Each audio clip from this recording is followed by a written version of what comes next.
residence po na ito, please.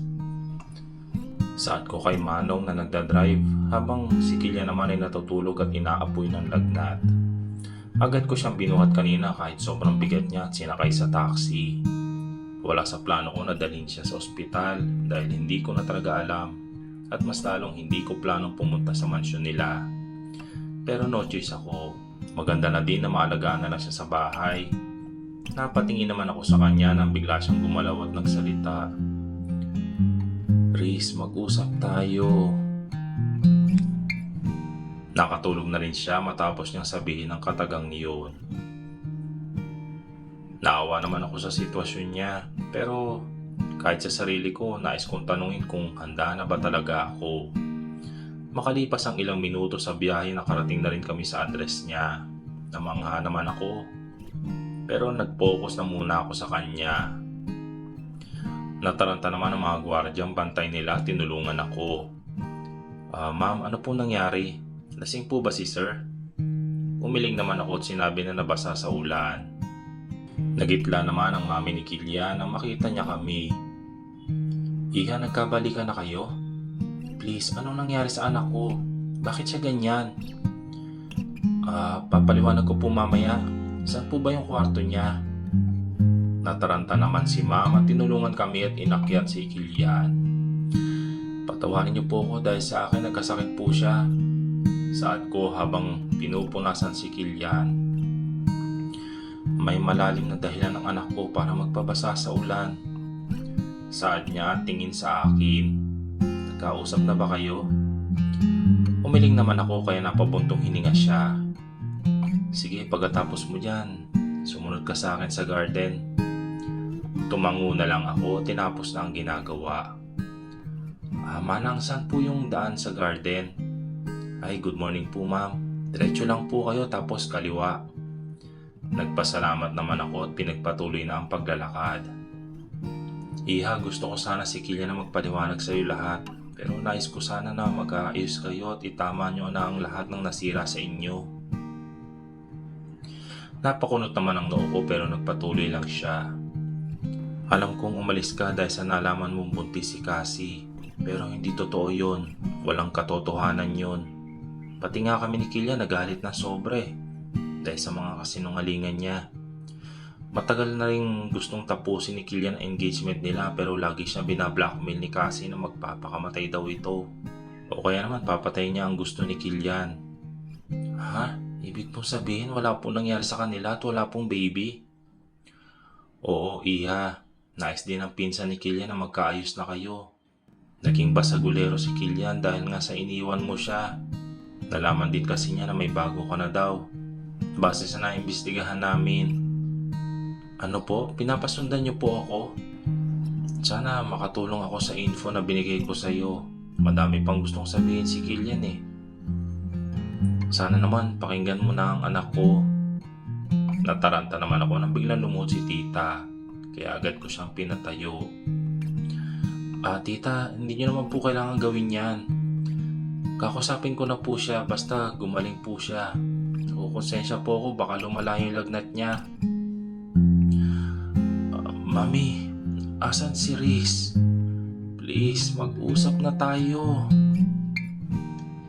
Saad niya sabay lapit sa akin. Okay ka na ba? Bigla ka na lang bumaba dito. Buti hindi ka nahilo. Please, let me explain to you. Please, mag-usap tayo. Nagmamakaawa niya Saad at balak na sana lumuhod kaya agad ko siyang pinatayo. Sige na, maiwan ko na muna kayo. Naupo naman ako sa tapat niya at ngumiti ng pilit. Nanlulumo ang mukha niya ngayon at halatang stress na stress siya. Kaya naman, naaawa din ako sa kanya na baka ako ang dahilan ng madalas niyang pagpupuyat. Nasabi na ni tita yung nangyari sa bar nung nagkasakit ako at naputo lang sasabihin ko. I'm sorry. I was not there when you need me. I was not there when your father got in an accident. I'm sorry, Riz. Killian, huwag mo sabihin yan. Naloko ka lang din. Saka naintindihan ko naman na. kailangan ka ni tita. Sadyang nabulag lang tayo sa katotohanan kaya hindi natin ayos ito agad.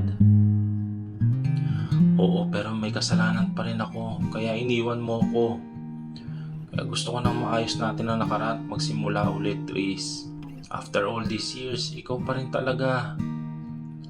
Naluluha niya Saad at mahigpit na hinawakan ang kamay ko. Sana hindi pa huli ang lahat sa atin. Nagitla naman ako at hindi makasagot. Gulong-gulo pa rin ang isipan ko at marami pang alalahanin. Kaya naman hindi ko din may papangako sa kanya ang gusto niya. Kilian, parang masyado namang maaga sa ganun. Saka, kakakausap pa lang natin, di ba? Hindi pa naman natin alam ang lahat. At may problema pa kayo ng pinsan mo, di ba? Siguro yun muna ang isipin mo. Napatango naman siya at bahagya nagpunas ng luha. Sasaktan naman ako dahil lumuluha siya dahil sa akin. Ibig mo sabihin nun, hindi na ba talaga pwede? Hindi. Ewan. Ano? Siguro? Ayusin muna natin ang lahat-lahat bago tayo... yung gusto mo. Bahagya lumiwanag ang kanyang aura at ngumiti ng tipid sa akin. Huwag ka mag-alala, Riz. If that's what you want, then I will do it. Just wait for me. Napatango na lang ako at nag-aalala pa rin na baka hindi ko siya mabalikan pa. Matapos ang kaganapang iyon ay umalis na muna ako sa mansyon nila at pumasok sa kumpanya. Napatawag kasi bigla si Ma'am Trin kaya agad na ako siyang iniwan. Tulog naman na siya at bumaba na rin ang lagnat. Nagpasalamat naman si Trin sa pag-aalaga ko sa pinsan niya. Naging busy naman ako dahil may importanteng bisita bukas. Kaya naganda na ang buong team para doon. Hinabot ako ng alas 6 ng gabi sa pagtatype pero hindi pa rin ako tapos. Nag-inat naman ako saglit at bumaba para bumili ng hapunan. Na-text ko na rin si Tob na hindi na muna ako magpapasabay dahil gagabihin ako. Nag-reply naman siya na mag-ingat na lang daw ako sa daan. Nagitla naman ako sa pagpili ng orderin na biglang mag-ring ang aking phone.